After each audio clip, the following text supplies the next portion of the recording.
All right. Hi, Cheryl. Hi, Joe. Thank you so much for joining me here today on Vonvo.com. Today's date is April 28th, 2013, and we're here to discuss immigration reform in America.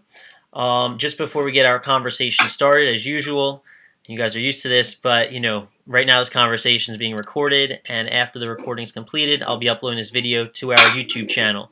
Is that okay with both of you? Yes, sir. Great. And then on top of that, here at Vonvo, we're all about our discussion staying both civil and valuable. We don't want there to be any personal attacks against one another. Are you all good with that rule as well? Of course. Great. Okay, so then let's get our conversation started. For anyone who's listening or might watch this video in the future, would you guys just mind giving a quick background of yourself and why you're passionate about this topic? Cheryl, you can go first, and then Joe, you can go right afterwards. Go ahead, Cheryl. Oh, man. Oh, gosh. Why do I always have to go first? I'm passionate about it because it goes to the very core of who we are. We are a nation that is a melting pot from an issue in this country where we have a lot of people here, perhaps through no fault. Well, I'm not going to say that are here that have either overextended or entered the country without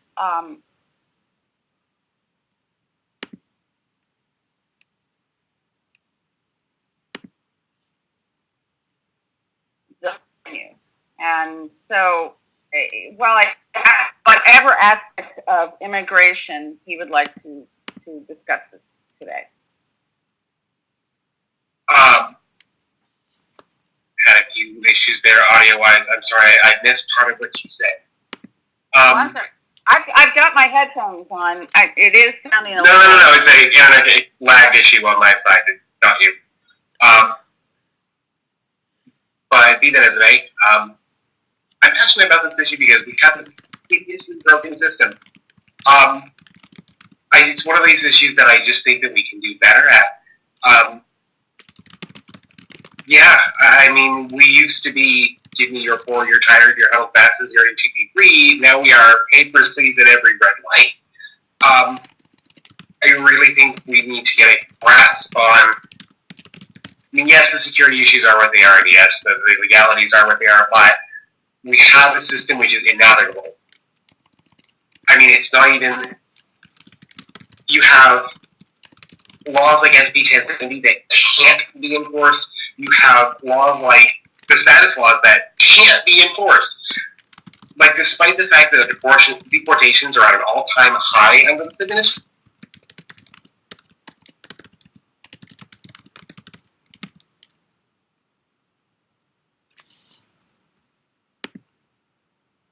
Hey, Joe, are you there?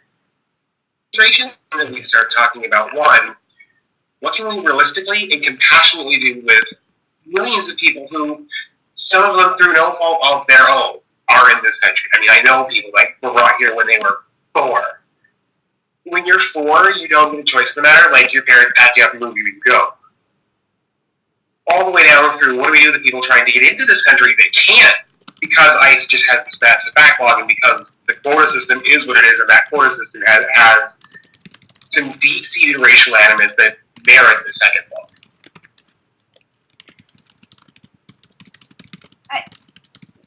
I respect your opinion on the perhaps deep-seated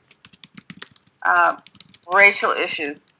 That notwithstanding, I think that what is occurring today is cause for concern, because we have no idea who is here, and let's just use for a specific group.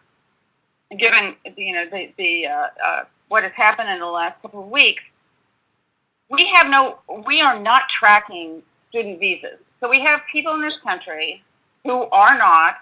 We have no idea whether their visa is still valid or not. It's not a blanket accusation that everyone is bad, but we have this visa issue, and I think before we can address the actual reform aspect of immigration, we should ascertain who's here first, and who's here. I mean, who is here legally? Because once we ascertain that, then I think that we can start to develop a better idea as far as visas are concerned. Because overall, it is also the need of the country, not just the need of those who want to come here. It is the overall need of the country. And both should be weighed as to what visas are granted for coming into this country, notwithstanding the issue of families. I mean, I think it's deplorable that a family that came here because their home country refused to deal with human rights issues or right, and they come to our country to find that. So it's also that aspect where other countries need to step up and be responsible to their own citizens. That being said, we really need to figure out who's here first before we can say who can come afterwards. And I agree, you just can't dissolve a family. Thank you.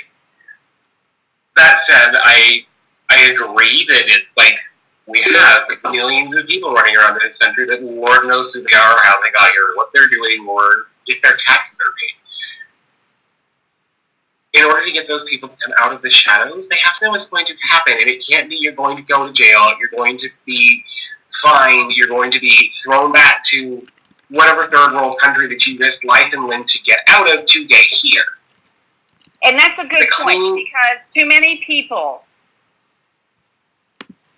have this assumption this is only a migration issue from Mexico.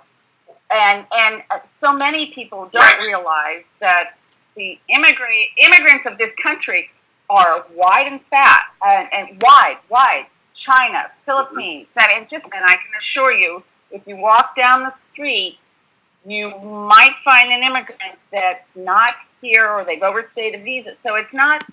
Unfortunately, the narrative has become that it's only a Hispanic migrant worker on a farm issue, and that's just not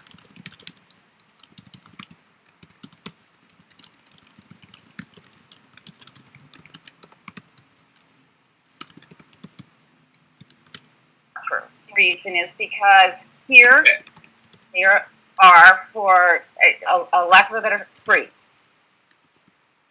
Yes. They should not be denied that. And I mean, you say you walk down the street, you'll meet somebody with an expired visa. I walk down the street, I will definitely meet people with expired visas. I walk down the street, I will meet people from all over the country. Yes, absolutely. All over the world, rather. But all over the world. I know. What do we do with these people? I mean, in my mind, yes, the argument is valid. It is not fair to all the people that are legally in the system, that want to come into the country, that have done it the right way, to give all of these other people, okay, here's your citizenship, while everybody else is still waiting in line. I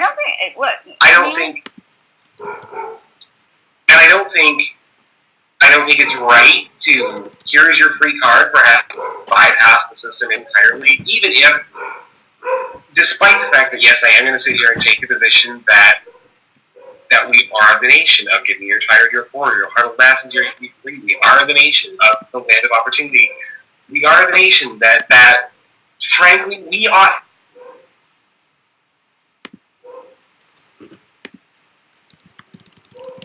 to be the one. I mean, if you look at just the demographics of people that are born here national citizens, right? You have this massive cohort of baby boomers that is all going to retire. It's a social security conversation that we've been having for I don't know how long now. Of as they age out of the system, the generation coming behind them is just not big enough. There's not enough people in it, period. End of discussion. The only way that you get those people is you bring them in from somewhere else. Now, yes, we can and we should absolutely take into consideration on that. What does the country need? We don't have enough doctors. We don't have enough nurses. We don't have enough math teachers. We should absolutely be prioritizing things that we can use as giving them an easier path to get here. But the demographics being what they are, the history of the nation being what it is, I don't think there's a way that we can, with a straight face, make the argument that the system that we have now that bars millions of people from getting here every year works for anybody. It doesn't work for our migrants. It doesn't work for us. It's certainly not working for the Republic. It is damaging our economy. We do not have the workers that we need.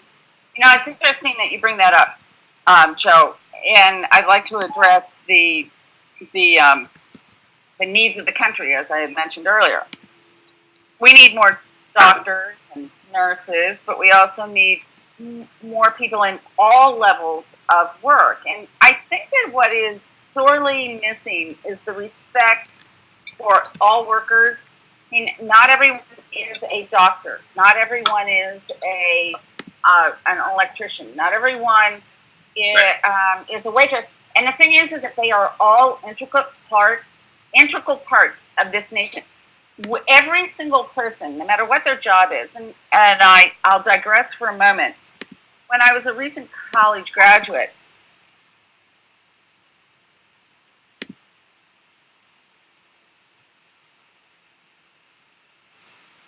trash that had gone by, and he said, "Why?" And I went, "Well, because I'm college educated, and then I'm going to make a lot of money." He goes, "So how much are you making now?" And I went, "Well, not much. I'm going to grad school now."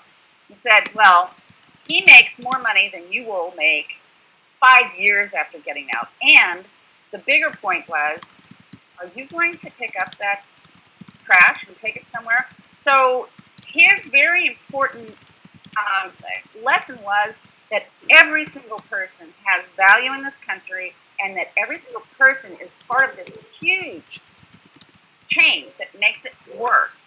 So he taught me a lesson that everyone has value, a very important lesson, and I think that is sincerely lost in, oh, well, they're only coming in for minimal jobs. Well, what about their children and they're not only coming, that's the misconception, they're not only coming here for that, but for the ones, and I remember vividly, time after time, and this is a very dear spot, but after the Vietnam War, we had doctors and lawyers and legislators from Vietnam that migrated here who started cleaning, they cleaned floors. That's not a bad thing, but a doctor saw the future for their children was more important than what they were doing. And so I digress. It's important for everyone to be here. But I think that we need to stop, take a breath, find out really, because I've read report after report. It doesn't matter whether it's the government, it's the left white paper, the right white papers. It doesn't matter whose white paper. Everyone agrees we have no idea who's here. And I think it's in the best interest of everyone to first find out who's here, and then move on from that. But I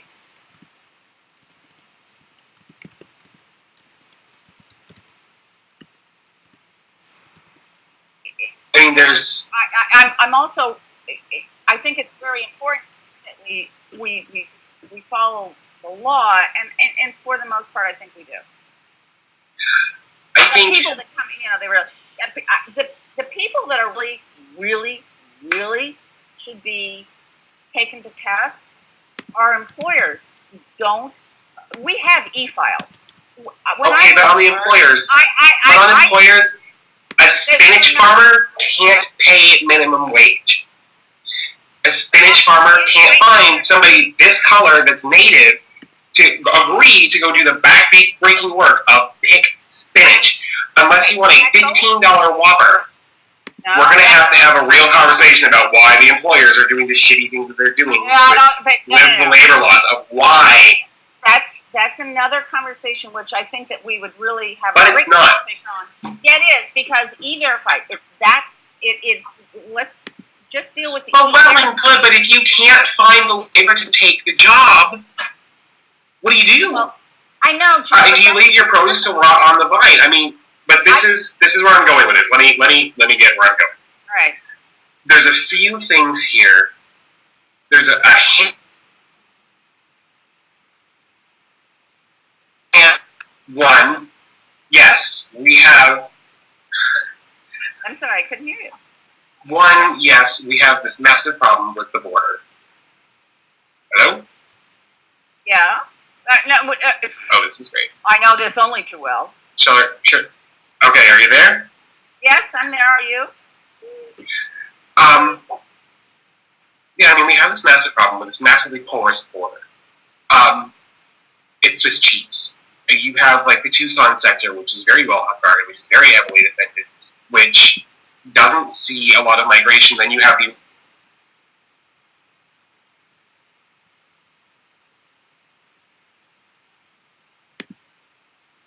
rest. Like, that's stupid. Like, if we can secure one sector, we can secure the rest. Like, come on, get with it. John McCain said that he wanted the fence. He should have voted for the appropriations bill that went along with it. Washington should get real and secure the Mexican border and, secure the Canadian border too. Because there are places along that border. I mean, I'm in Phoenix now, but I grew up in North along the Canadian border, that it's just a walk through the woods and into the U.S. you go. So it's ridiculous. Let me understand it. You want to secure the I want to secure the borders. Secure the damn borders. Like, we are a sovereign nation. 100%. I agree with you 100%. Secure the borders. I don't think that can't happen at the same time when we're working on the immigration system. Like, both of these things can happen at the same time. There is not a need to prioritize one over the other. You could absolutely be building a wall from Texas to California at the same time as you are processing the 11 million undocumented workers into a system that documents them. And I agree with you 100%. We have the capacity to do that. I don't understand why we are not building it. It's America. We can do whatever we want. It boggles my mind. I'm not understanding that. But we also have a system, notwithstanding who they can hire or not. But I mean, and this happened to me. It's God's honest truth. For the last two jobs I had in the last 10 years before I started my company, I was E-verified. E-verified. Now, why? This is the law. Why are companies not E-verifying everyone? And I just want to say this because I get a little miffed. Because there are a lot. I lived in Mexico for quite some time, and there are a lot of honest people who had work. They came up. They worked in the fields. They made their money. They worked very hard, and they have farms. And I'll just use what I know, Las Guasamas, outside of Guadalajara in the state of Colima. They worked really hard, and they have farms. And the people that from Colima that work on the farms are the people who didn't want to go to the United States and work hard. But these people had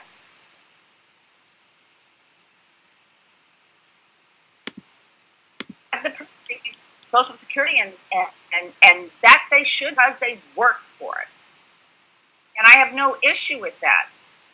But those who don't come here legally, and often, especially from Mexico, you know that unless you were a landowner or a landowner would sponsor you, you couldn't even get a darn passport to get out of the country.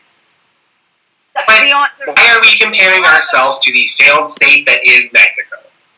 Well, I'm not comparing you to them. I'm just saying that a lot of people here without, they didn't. People say, well, why don't they get a passport?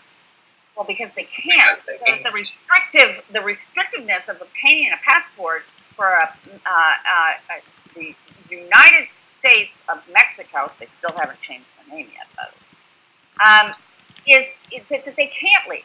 So Mexico is creating an illegal environment for their own citizens who have to run away in droves because, by the way, their universal health system does not work. It is deplorable. It is insult, as is their educational system, and as is their human rights issues against their native Indians. That was my rant on Mexico. Sorry. But it goes to why they're horrible against anyone from El Salvador or it's a very xenophobic government. That tries to go through. But yet, that's another conversation. To get back, I think that perhaps we're in agreement that we should find out who's here first before we change anything, because the reality of it is maybe we don't have to change the laws at all. Maybe we just have to have better accountability. Maybe we don't have to change the laws. But have you seen American immigration law in action?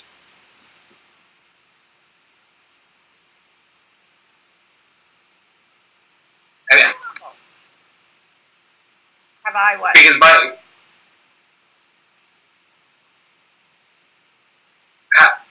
have you had the opportunity to up close and in person see the crappy things that our system does? Because it is truly broken. I mean, you talk about not enforcing existing immigration laws. Oh yeah. Our system is not capable of policing itself, of enforcing its own laws, does not have the bandwidth and the throughput to process people through the normal legal pathways. It is broken, capital letters. I mean, so we have all this. Let me give you an example. My ex is from Jamaica, came here legally years and years and years ago. His nephew, with my in-law at the time, came here from Jamaica legally years and years ago. Came here when he was 4. I mean, the kid barely remembers Jamaica. He was there a few times as a little kid, has been there like for funerals as an adult, but that's about it. Doesn't really have ties there the way he does here, where the standard issues that we all do growing up. But when his mother died, because he was a minor and his paperwork was attached to hers, some bureaucrat just chucked both files because, oh, well, she's dead, so we don't need this anymore. And then all of a sudden he's getting notifications of, you're an undocumented alien and you need to go back to your own home country. He didn't do anything wrong. I mean, for God's sake, his mom died, and our reaction is, get the hell out. Obviously, this is a bit of an extreme example, but the system doesn't work. And it's not just the system doesn't work for Mexicans, it's not just the system doesn't work for this country or that country, it doesn't work for anybody. Right? I mean, where I live here in Phoenix, which, I agree. where I live here in Phoenix, approach of just scrape up everybody that's brown in this 3-block radius, haul them all down to Lower Buckeye Jail, and we'll sort them out after we get them there. That's not going to work. I understand that. I understand. And you're not going to get. That's another conversation. I think that's, while it's an important component of the discussion, it sits over there. And it's only. I use that only as point of reference that, like, we could do that to try to figure out everybody that's here and process it for them, but that's not going to work either. Like, at some point. Yeah, but at some point, I think it happens often. You have to get these people to just come out of the shadows and put themselves in the system, because we have to be able, if we're going to take and process all these people, they have to know what's going to happen to them. If they know what's going to happen to them, we can get them into the system without having to actually spend the money to go out and drag everybody in. Well, like, you know what? Unless you want to go through and process every single body in the entire country.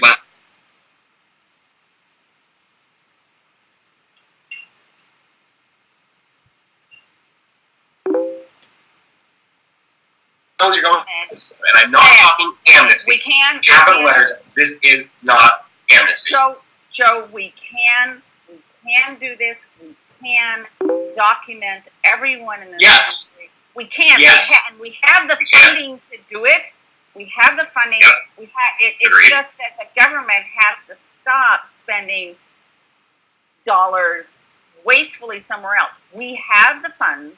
We have the capacity. We have a bloated government in a multitude of different departments. DOD, I'm looking at you. Pardon me? I said, yeah. I mean, DOD, I'm looking at you. I mean, I'm not saying that it can't be done. Have this, and we can. We can, in a very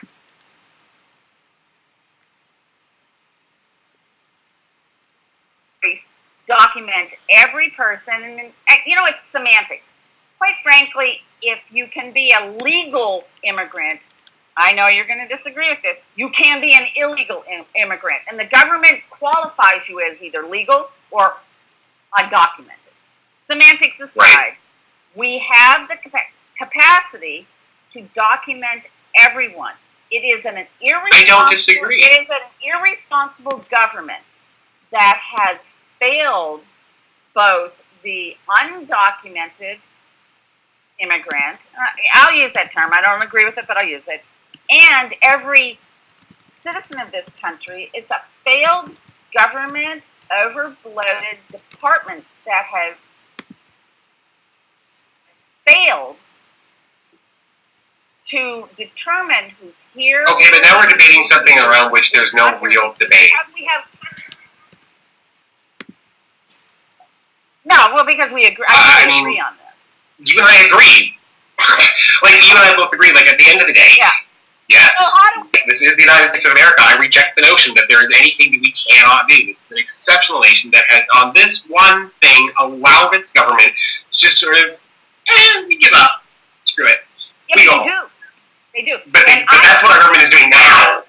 Yeah, I mean, they kick the can down they kick the can because they don't find it politically correct to discuss it. The fact of the matter is, I don't think politics has anything to do with it. And if anyone really truly believes that the only reason that we would want to grandfather in all of these people that are already here for political motivation is full of you know what. They're full of it. They're full of it. Because these people fought hard and long to come here. I lived in Mexico. I know this. I know what it takes for people. They're leaving their families and they're going to go undercover. They've paid thousands of dollars to get here. I've got news for you. When they go to vote, they want to know that you're going to vote for their values. They haven't sold their soul to anyone, and they are up for grabs for whatever party supports what they believe. So this narrative that has been dumped out there that they're only going to become Democrats. Hogwash. It's hogwash. Well, and the only thing that makes that narrative stick is you have Democrats, saying there needs to be a path, they need to know what's going to happen, they need to be handled in a compassionate manner, we're not ever going to take all 12 million of them and just chuck them overnight. And you have the other side screaming, secure the border and throw them all out. I mean, there's that. Yes, secure the border, but throw them all out, really? I mean, I can't fathom somebody that went through the hell that you just described. I mean, you have that kind of determination. You have that kind of determination and that drive to do something like that. Isn't that exactly the kind of determination and drive that has made Americans what we are? Yes, that's what we want here. Those are exactly what we want here. That's no different than these East German Jewish immigrants coming in. Hold on 1 second. But I'm sorry, Joe. Let me just say quick goodbye. Step away. Thank you. Call me later. We just had a great time. Best girlfriend. Love and life. I'm grateful for a great friend. Good. Aren't we all? Now, I do want to take up one piece that gets lost at the left all the damn time. You want amnesty. I don't.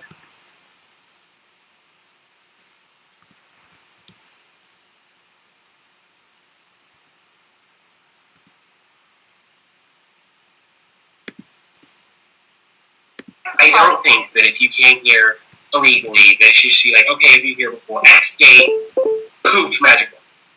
I also don't think that it should necessarily be a guaranteed path to citizenship in terms of that being your only path. I think we should have a guest worker program that allows you to be documented and stay here and then go home. I mean, to my earlier point about the demographic issues, yep. Don't we all? That the other day, I thought that was brilliant because that is a big component. We need to divorce the concepts of citizenship and residency. Like, the problem is you have all these residents that are not citizens and may never be citizens and may not want to be citizens, but we have no idea where they are. We aren't able to tax them. We aren't able to police them. We aren't able to fit them into the social infrastructure. If something happens to them or their kids, they end up dead on our streets. Like, not cool, America. Like, that does not need to be that way. Absolutely. I think if you're going to route them all in, one of the valid ways that we could bifurcate that system is all of these people that just came here to get a job, that have a job, that are working in a cornfield or a spinach field or a roof laying shingles somewhere. You're never getting your citizenship, but here's your damn green card and get out when you're done. The beauty of that thought process. I can understand. And yes. I agree. When you said that, I went, wow. Are you sure you're not a... Oh, no, I'm not going to say that. Because I got. Almost got payback. But the beauty of that is that if they come here, they see all that, and they have this opportunity to make funds, and they take it back home, and they take that spark from America that anything can be done. And I will not tolerate going back home. I will not tolerate my government saying that I am not worthy of this.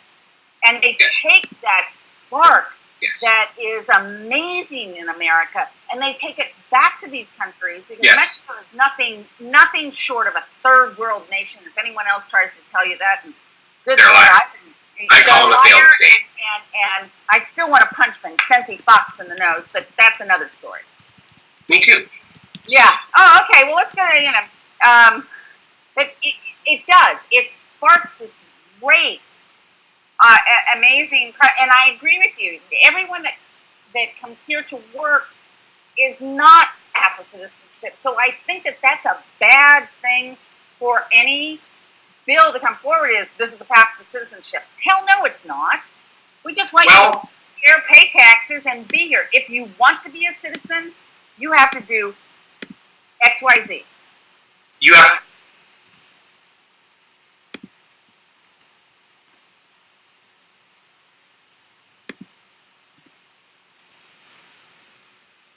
to go, and that's one piece of the puzzle, right? Is to everybody that's coming into the process by which you can circumvent. There should not be a means by which you can circumvent the laws of this nation and become a citizen. Correct. If we're going to carve out a loophole, we shouldn't carve out a loophole. No, it should be go into the system. That said, that system that processes people to become citizens is not functioning. I think that's the big piece of it that gets left out of the conversation all the time, because we talk about what to do with the illegal immigrants, we talk about what to do with the border, we talk about documentation. Yeah. We can't. They're unenforceable and dumb. That citizenship makes no sense. Your average American could not pass that citizenship test.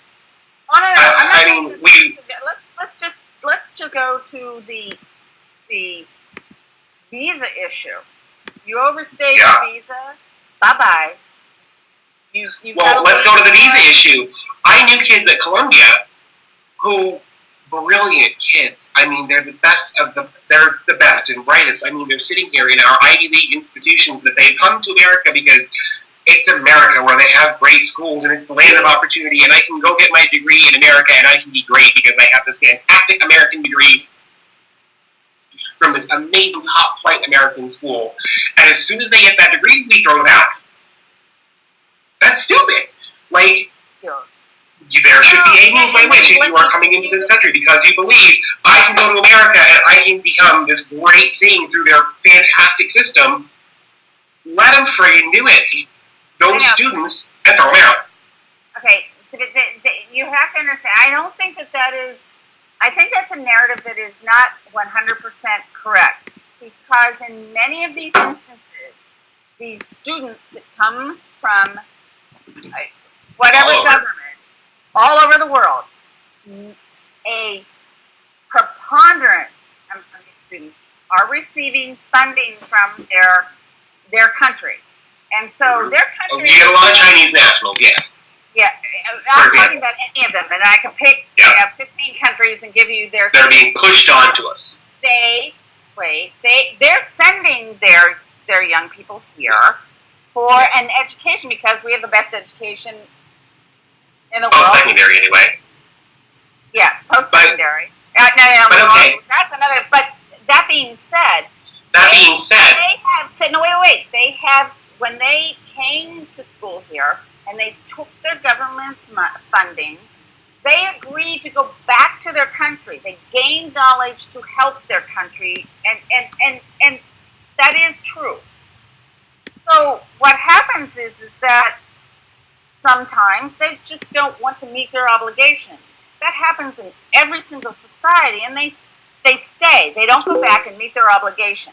If they went back and met their obligation in their home country, I mean, that's also to being a good American, meet your obligations. If they refuse to meet their obligation to their own country that paid for the education, I don't think I want them in my country because they don't have a respect for the law.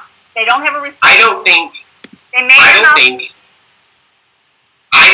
if their country is funding them, they made a contract with their own home country, which to me calls into question their loyalty to this one from the word go. If you want to make to me the argument that I am going to America to study in America, to get an American degree, to become an American, you shouldn't be doing that with French or Chinese or Brazilian help. I think But Joe, when they, in my example, went to, you have a student who's very bright, and their government, whether ABC government, says, you know what, you're very bright, and we think that you're going to be a great asset for our country. We're going to pay for you to go to the best schools in the world, MIT. Just we'll use it, and no one jump on the bad thing there. Well, okay, I'll use Rensselaer instead. Let's use Rensselaer. So they go to Rensselaer, but they were given the money to go to Rensselaer to get this great education, to get a diversity education, because not only will they bring back the knowledge of having a physics degree in quantum physics, but they have this world knowledge of meeting other people. And their obligation was to go back to their country and help their country to be a larger, intricate part of this great world. Then they decide, nah, I don't want to do that. So now they become illegal here. Right. There's a responsibility to honor, and there comes the contract. Honor. Yes. The contract. And so I don't think those students should, go back to your country, honor your contract, and then say, you know what, I learned that I don't agree with my government anymore, and I've come back, I've given you the 5 years that I said I would, and I want to go back to the United States. That's how it should be done, because there is respect. There's respect. But that's not all of them, right? Human race, I'm not talking. That's not all of them. Like, there are the students that come here under the circumstances that you describe. And yes, I agree. They have a contractual obligation that they should be forced to honor. In my mind, for us to carve out a loophole in another nation's law? Really? We're going to get on our high horses and our sovereignty whilst creating loopholes and manipulating the government and eroding the sovereignty of other nations. No, that's immoral. But if a student is willing to tell their home country, I want that. I'm not saying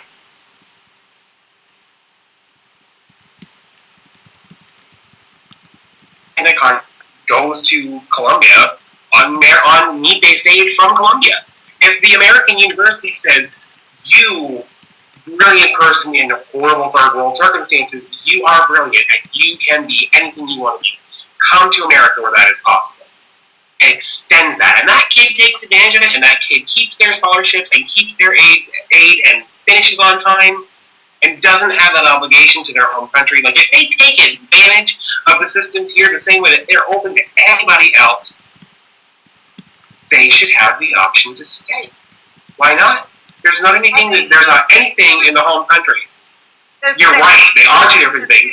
They are two different things. We are talking about you, student A, have an obligation to who's Becky Santan. You, student B, do not. You, student B, are a free person with no ties in the world. You have just taken advantage of. I don't think that's discriminatory at all. I don't either. I don't either. But I think those are the sorts of conversations that we need to have that we're not having. Like, when you get into the visa conversations, that's part of what we're not having. It's like, what happens next?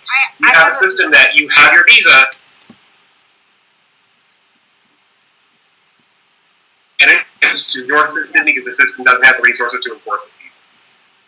But we're not even fair about that. We are not fair about that, and it is, and unfortunately, that who gets kicked out seems to be incredibly political now.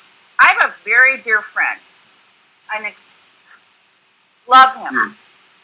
And he came here, an engineer, from South Africa, and he designed his brother's home, and he was the building, in charge of the building, an incredibly unique eco home. And his brother's wife was a germophobic freak. I mean, the house was amazing. I would love this house.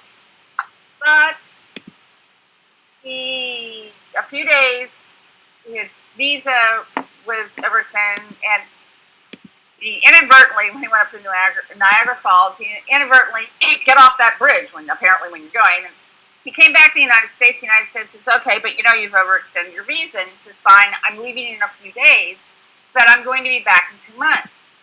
No problem. Hey, this person never committed a crime. He has a boatload of money. It's not like he's a burden on anyone. He had a job, and what happened when he came back? Oh, he got on the plane in South Africa, arrived in Atlanta, and was told, yo, bye-bye. I mean, he actually had a new visa from the American Embassy in South Africa to allow him to come.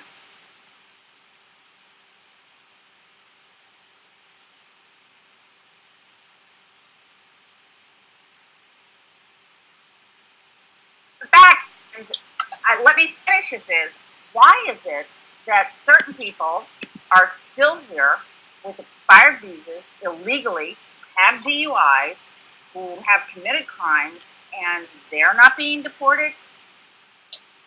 If we are going to remain equal, and you and I both believe we are all equal, then we are all equally responsible, and that there should if I ever hear another damn pork or special interest attached to a bill again, which I know I will, my head's gonna explode. But we should not have, when this person is not on any watch list. Hell, he's an engineer. He has money. He's not a burden on our system. And you say, oh, no, I'm sorry. But you let someone with a DUI who's here illegally, who has remained illegally here for 20-some-odd years, I'm not going to mention who it is, that's wrong. And it sends the wrong message, and it's the wrong narrative. We must have equality for all. Right. But equality for all in a fair system would dictate that the right now understanding statute, under current existing law, that the other side is screaming to enforce, what you described is fair. Under current statute, what you described is the law that we should be enforcing. Yeah, but they didn't. They don't. And you know who I'm But talking they about. don't because they can't. Like, your friend gets caught. Your friend gets caught in what scant resources the system has because he, trusts himself into the agent, like, does it the right way. And the system goes, oh, paperwork problem, out. Really? Your friend's sole transgression is he overstayed a visa by, like, 2, 3, 4 days? Really? Yeah. But current statute makes that, sorry, you're out. Go. Peace. Out. Unfortunately, There's a difference between overstaying your visa because you went to Niagara Falls and overstaying your visa because you came here to deal math. Like, ultimately the people that we have reason and want and desire to throw out, the ones that are truly, truly, truly undesirable. There's a litany of reasons that we can, all kinds of things that we can arrest them for already under existing statute. The piece of the statute that's broken is the way it comes through these people. Like, you overstayed a visa should not be the same as you murdered somebody outside of Nogales. Or you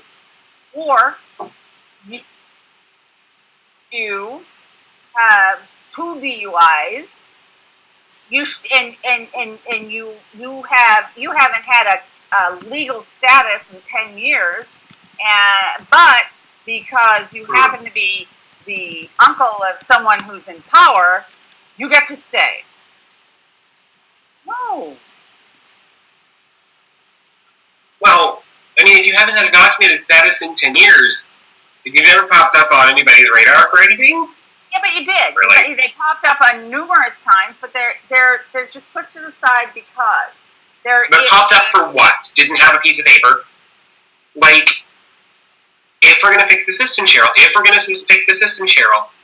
didn't have the right piece of paper, If we're going to fix the freaking system, that right there can't be used. That right there can't be used as the unforgivable sin. But you know what we're talking about. You know exactly what I'm talking about is what we're talking about is we have to acknowledge that the system is broken. And I will cede the point that the example that you give is unfair because it is an example that the other 11.999 million undocumented workers don't have access to. I'm sorry. I'm vehemently opposed to nepotism and special exemptions into special pleadings. Like, you should not get a pass because you're well connected. That's wrong. Capital letters. It's also wrong. Capital letters. Wrong. Big capital letters. Big wrong. Yes. Yes. Oh, yes. God. Look at the liberal action being about the president. You know, Joe, people are going to start saying that we're in the process of developing our own party.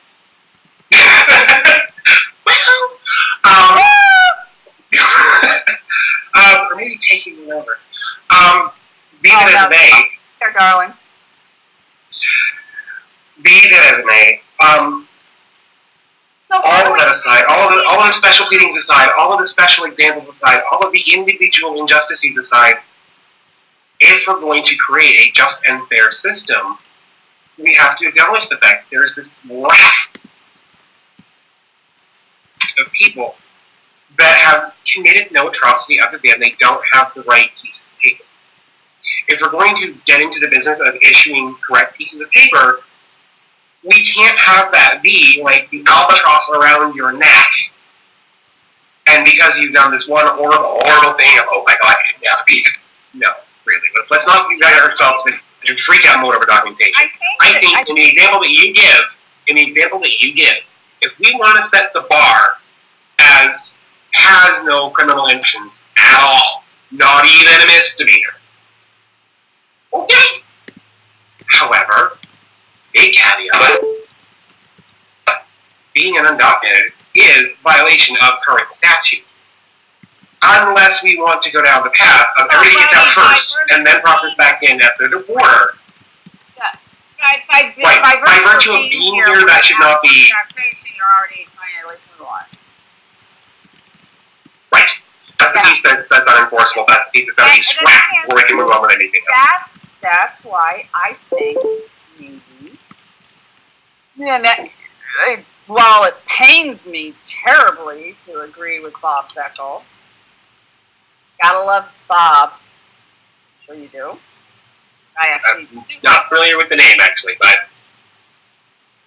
Bob Beckel, of course not, because you don't watch that other station. But Bob is a very well known. No.